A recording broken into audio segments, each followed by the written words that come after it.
legal tender.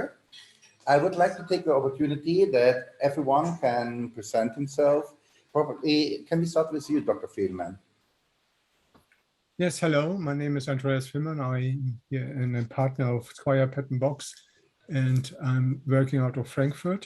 And I'm actually in the office, even so we have some COVID-19 restriction in Frankfurt, but let's see what happens next. And I will talk in particular about cryptocurrency as legal tender. Thanks for the invitation. Thank you very much. Next person, Mark.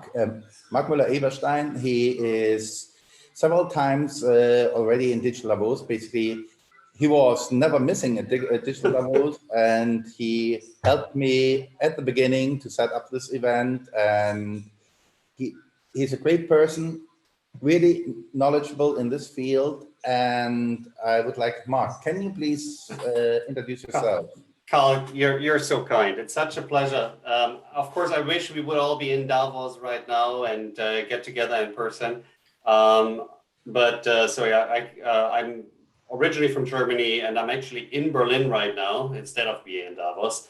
But home is Seattle, so I'm on the west coast of the United States. I'm a member of a bunch of different investment groups. I am co-managing an investment group of traditional and crypto-focused investors in the Pacific Northwest, and very passionate as well as helping our state as well as politics in general to understand where we're going. And I've spent a lot of time over the last months, especially on the compliance questions for us, small, mid-sized, but also especially for institutional investors.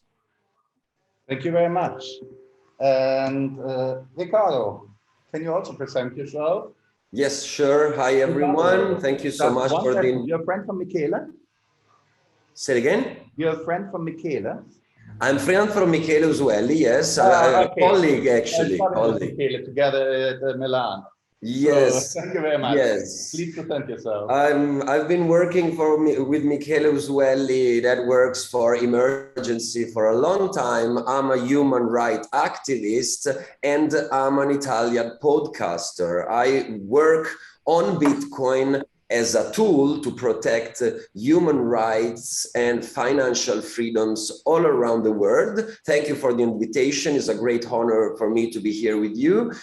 Currently, I'm talking to you from Santa Ana, 35 miles north of San Salvador in El Salvador, where I've been living for the past 2 months, using Bitcoin only and reporting the adoption of Bitcoin as a legal tender after the Bitcoin law was approved and finally make it legal on the 7th September of 2021. This is really great. We'll have a lot of questions about this. So let's, thank you very much. Impressive panel.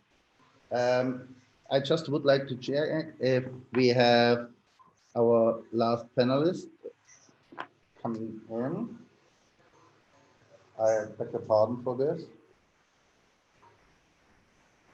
No, we don't have him here.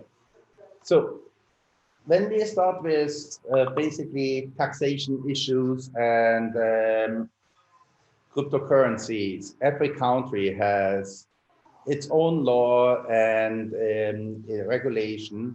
I hear some things from India. I don't want to speculate on this. Who would like to address first the common denominator which could be found in most of the countries? I know that cryptocurrencies are forbidden in some countries, but this which allow cryptocurrency trading, what is the most common denominator that which we could find? And then we go in the differences and so on. Please, well, Mark. Yeah, so I would say, I mean, I don't want to be facetious, but the most common denominator across the world, I think, is confusion. The legislators are confused, the regulators are confused, And even the investors are confused. There's a huge amount of clarity that is missing across the board in nearly every country. I think it's impressive what El Salvador did of making a very bold step. And there's a lot of countries, I think, that are still thinking about, is Bitcoin the right reserve currency? There are other countries that are obviously have given up mostly on their own currencies. They're using something like the US dollars often as the reserve currency. But can crypto play that role? And I think it's interesting to see what's happening in El Salvador for sure. But on the other hand, I think especially if you look over the last few years, what happened in the investment space, DeFi, just even as one example, Chain Analysis just published a report that a lot of the activity has shifted from the small retail investors to large institutions. And for large institutions to operate, one of the key things they need to focus on is compliance. Compliance with local regulations or the regulations they are being active in. And what I'm hearing over and over again is a very strong desire to be compliant, but a huge challenge of having the right tools and clear regulations to follow and guidance to follow. And I think that's across the board from a variety of different countries and jurisdictions. I think that's what you heard. As more professional we go, as higher the bar is of what we're trying to achieve, and it is still not clear in many, many jurisdictions how to do that. Thank you very much. So, Dr. Fielman, do you have something to add from your point of view? Yeah, from my background, I'm not a tax lawyer, so I don't want to step in too much in the tax advice. I go a little bit more on the legal advice, and in particular on the legal tender. Maybe it might be good to give you a brief overview what it means to have a legal tender, and maybe you have in the future more Bitcoins as legal tender, but so far we don't. So just to get a better understanding, maybe I will provide you information and brief overview what it means to have a legal tender. And this is normally established by statutes by the countries, and it's issued by institution. They are authorized to produce and issue such legal tender in the public, like the US Treasury for the US dollar, and in Europe, it's a European Central Bank for the euro. And this is quite important because to know that this legal tender is recognized by all the parties, and it can be either tender notes, and it can also be coins. In some jurisdictions, you only have notes, and coins are not accepted as legal tender, which is quite interesting. And then creditors are required to accept them as payment method, which is quite important, offered to discharge a debt, and where prohibited by some states law, a private business may refuse to accept Dutch legal tender, because if you provide payment by coins and it's not regarded a legal tender, you cannot pay by coins. You're only allowed to pay by notes, which makes things sometimes very burdensome. And so cryptocurrency are generally, therefore, not generally accepted for use as money, largely because they lack by definition, to be a legal tender. And as just mentioned, El Salvador was the first country this accepted Bitcoin as a legal tender. But this has very specific reasons. This was based on inflation. And if you have inflation, you have to find ways to get out the inflation. And if you connect, and if you use US dollar, euro as legal tender, this will not bring down your inflation in the country, and it will be a circle, and the total economy will get even worse. And then as a solution, El Salvador finally thought that the best way to go forward is not using dollar or euro as legal tender, just use Bitcoin to make things a little bit more stable. And I hope this gives you kind of background why the governments are so hesitant to use Bitcoin or other cryptocurrency as legal tender to avoid any risk of any risk. And secondly, they don't have any possibility to influence the money market. This is clear. I mean, we all are aware of the mission from the federal banks, which goes far behind just fighting inflation, which goes also supporting politics. Here in the United States, for example, unemployment and economical growth. During in Europe, the European Central Bank is more concerned only to fight inflation. So as we have somebody right now in El Salvador, can you describe how is your experience, what is going on, how the people react, what is going on there? It's a very complicated question, that, Carl, because you see, the low Bitcoin in El Salvador has many different layers. First of all, I don't want to dive too much deep into local politics. Politics here are messy as everywhere else in the world, but the Bitcoin law was proposed and approved by the local president. There is a very young and ambitious president named Najib Bukele. Of course, the main purpose of the local administration with the Bitcoin law is to attract investment from abroad. The Bitcoin law in El Salvador was made El Salvador hugely popular. All magazines and newspapers in the world talked about what was going on here. And the law contains, is very attractive for who wants to come in the country, invest his Bitcoin in the country, and move his cryptocurrency related business in the country. In the next several weeks, the Salvadorian parliament is going to approve a law about digital asset. And thanks to the law, El Salvador is going to make actually the first bond based on Bitcoin in the history of the world. And this is going to be very interesting to see. And is also planning to build a city that is going to be a hub for Bitcoin investors and Bitcoin lovers, a sort of a Singapore of Bitcoin. Zero taxes, zero wealth taxes, powered by geothermal energy, is a bold project. So this is the first, sorry? Actually, I just had a question, Ricardo, out of pure curiosity. I was wondering, is it really only about the legal tender conversation, or is it about the ease of doing business? I mean, we have seen China moving completely to QR code payments over the last 10 years. Of course, with having a crypto wallet, it's much easier just to exchange funds from one person or merchant to another. Is that playing a role there? I mean, I would love to see what you're seeing. It's both. And let's not forget about remittance. This country has 2.5 million emigrates worker, that most of them are in the US. And this country has 79% of the population that is totally unbanked.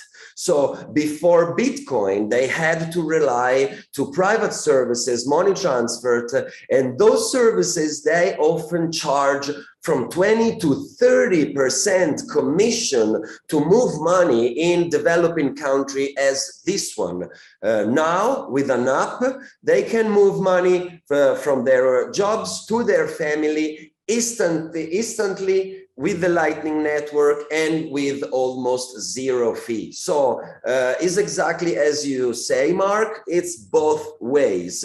But if from the investment perspective, I think the Bitcoin law has been very successful so far. I met a lot of businessmen here in my trips. They are coming to El Salvador to see what they do, to ask for citizenship, because let's not forget that with an investment of 3 Bitcoin, El Salvador grants you Salvadorian citizenship. So there is for sure a lot of interest in the international community to come here, to take their wealth and their money and their Bitcoin here and to start a business here.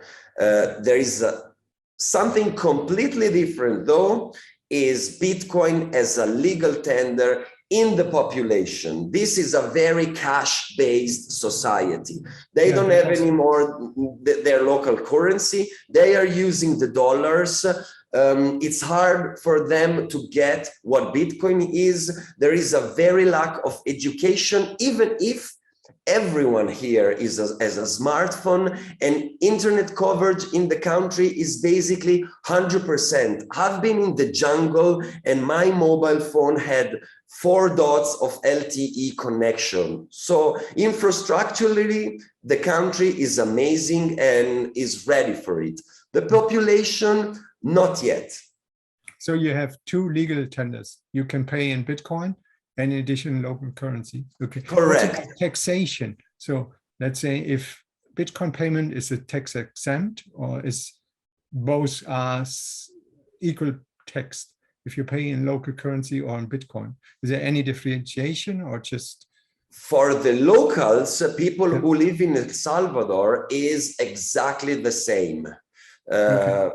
For people that comes in El Salvador and wants to invest in the Bitcoin economy and that brings Bitcoins in the Salvadorian economy, there are several benefits.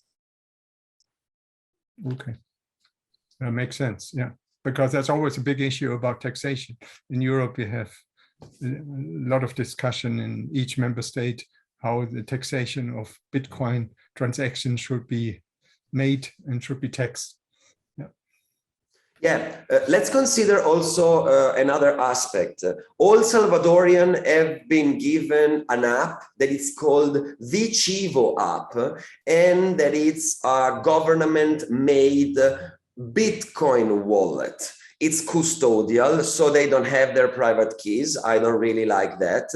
And the app is made to use the Bitcoin network and the Lightning network as a network to transact, but to exchange immediately the Bitcoin into dollars, unless the owner of the app doesn't specifically want to hold Bitcoin. There is an option and you have to opt out on the wallet. So I don't know if you're familiar, there's another app quite popular called Strike by Jack Mallers. It works exactly in the same way. It actually uses the Lightning network and the Bitcoin network as a base layer to transact dollars, digital dollars.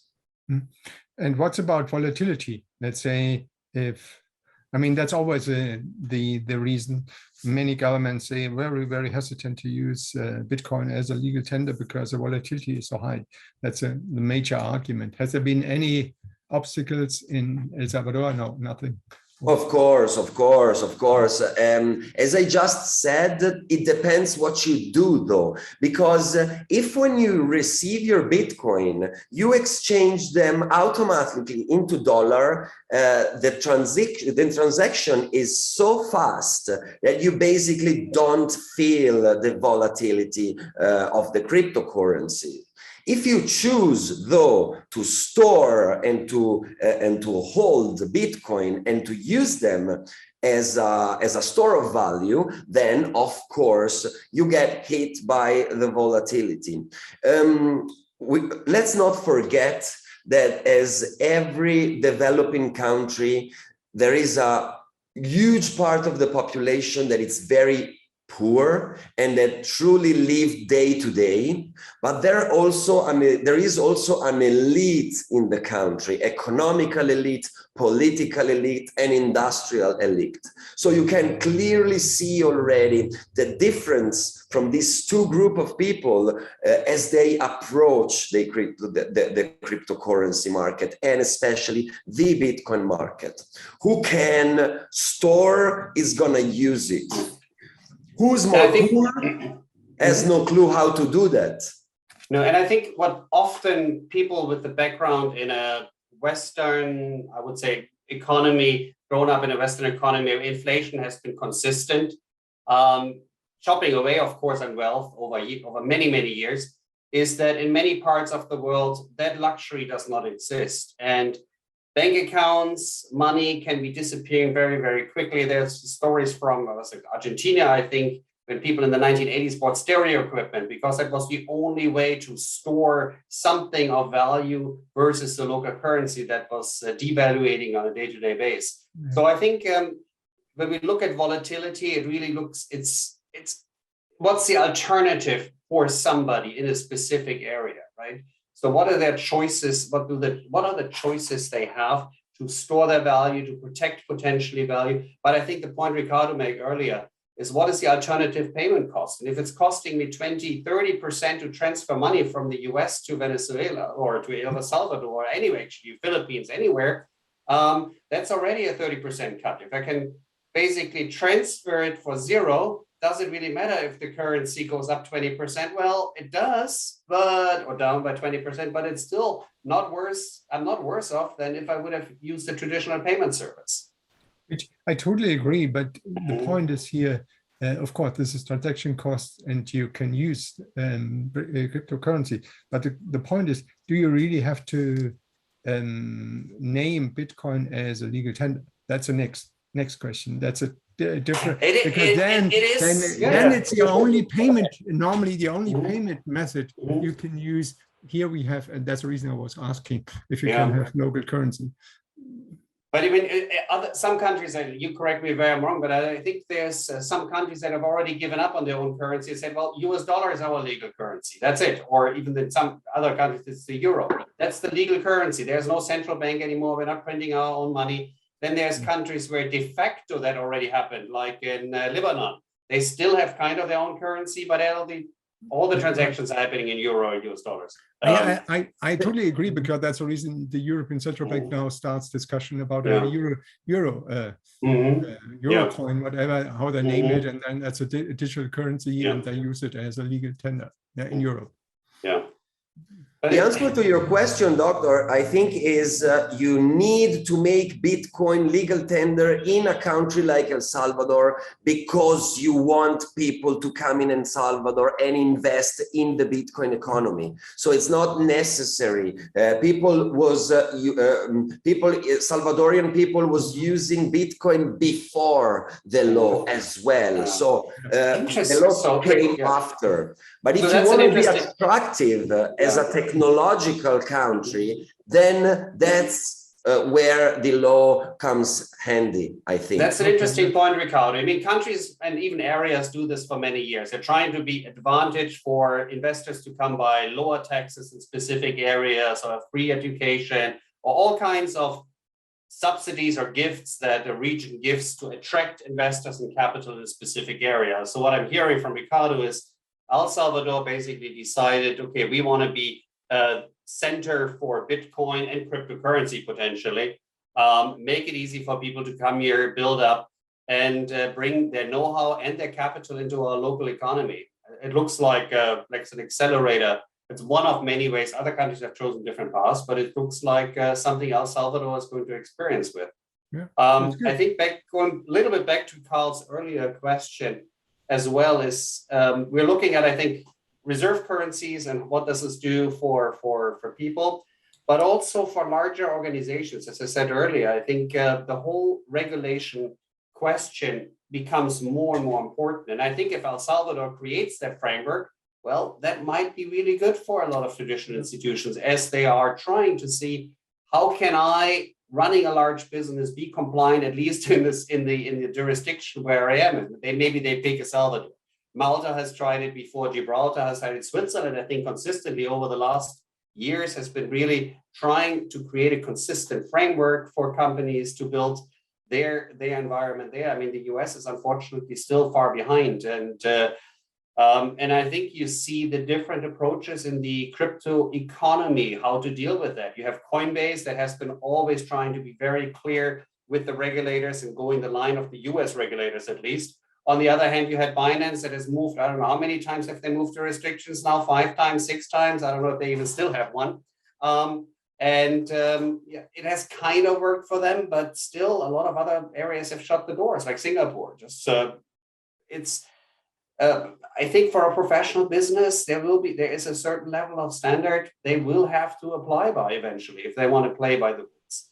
And I think in the crypto space, we will see those two sides for a long time. I think Ricardo mentioned, especially in human rights environment, privacy is key. If you're a large enterprise, you want to make sure you're private with your own information from your competitors, but you want to be super transparent with the regulators. If you are a human rights activist, you have to be very protective of where your funds are coming from, who you spend them for, and Bitcoin might not even be the right one. We talk about Monero or Zcash, or even the privacy things that are happening on Ethereum, Dash. Again, there's a lot of different things to consider, and why privacy of cash or even of cryptocurrencies can make a lot of life-saving sense for specific populations.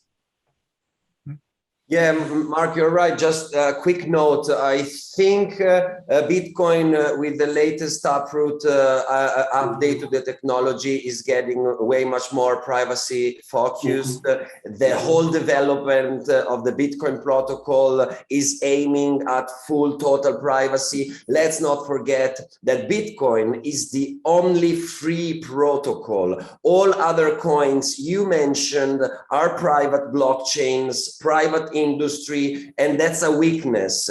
So privacy is gonna be granted only by Bitcoin in the future because it's a free protocol that nobody owns, unlike, for example, other kind of blockchains that have their purpose. But if I can sue you, that's a weakness. Yeah, but for example, Monero is based originally on the Bitcoin code and has been just built basically around privacy. Dash very similar as well. I think while they didn't have the distribution today or the market value, the usability of Dash, for example, has been super easy. You install your wallet, you can transfer funds from one phone to another.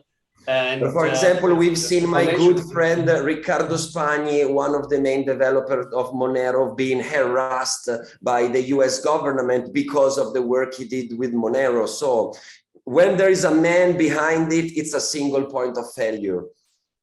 You got a point there. Yeah, but still I have to remind you that the problem here is monetary policy. And I guess that the Federal Reserve or the European Central Bank, or maybe the Central Bank in Canada, they will not give up their monopoly to do this kind of use legal tender as a kind of monetary policy. And that's a big issue. They will not give up willingly. Willingly, definitely not. And they will stick with the power. Yeah. Maybe they will have to. Who knows? Yeah, you never know. Yeah, maybe in 10 years. Yeah. Thank you. I just got informed that we had a problem with the Facebook live stream, and is it on again? It'll be on in a second. It will be on in a second. This when you saw me just a little bit distracted. So with Bitcoin and El Salvador, it's a really great experiment, but how is the integration in the banking infrastructure going, and what do you see for legal ramification for the integration in the banking infrastructure? For example, we know companies in the United States, when they even mention the word that they are legal counsel to Bitcoin companies, some banks don't open them bank accounts anymore. And how, this is the first question for the banking industry with Bitcoin in El Salvador, if somebody has information about this, and then probably from every person with how it is done in their home country. Who wants to take the question first? You asked about El Salvador first, so maybe Ricardo goes first, and then I'm happy to Very jump in. quickly, there's not much to say. So what's going on in the country is that the adoption of Bitcoin is not really enforced. Is still optional to accept them or to use them. And that goes for private citizens as goes for big business. So at the moment, the banking system here in El Salvador is not suffering pressure from the government to do something with Bitcoin, to allow customers to buy Bitcoin or to build the Bitcoin infrastructure into their infrastructure. I don't know how much this is gonna last. Nobody knows, because that's up to the President Bukele to do so. But what's going on is that it's very interesting to see and to witness is that a lot of private exchanges are growing and coming to El Salvador. You see advertisement all over the street, and they offer services, they sell and buy. I'm so sorry. I saw already that we went 6 minutes over time. And this was, I was like, what we have for technical problems, because everyone was waving at us, trying to get my attention. I apologize. It was a really good discussion around. And like always, when I have Mark on the panel and a really knowledgeable person, the moderator has the easiest job, because it was great how you guys made it interesting and spoke together. I appreciate it, and we get the next panel on. Thanks for curating it. Always a pleasure. Thank you, guys. It's been an honor. Thank you for having me. Thanks so much. Bye-bye. Thank you very much.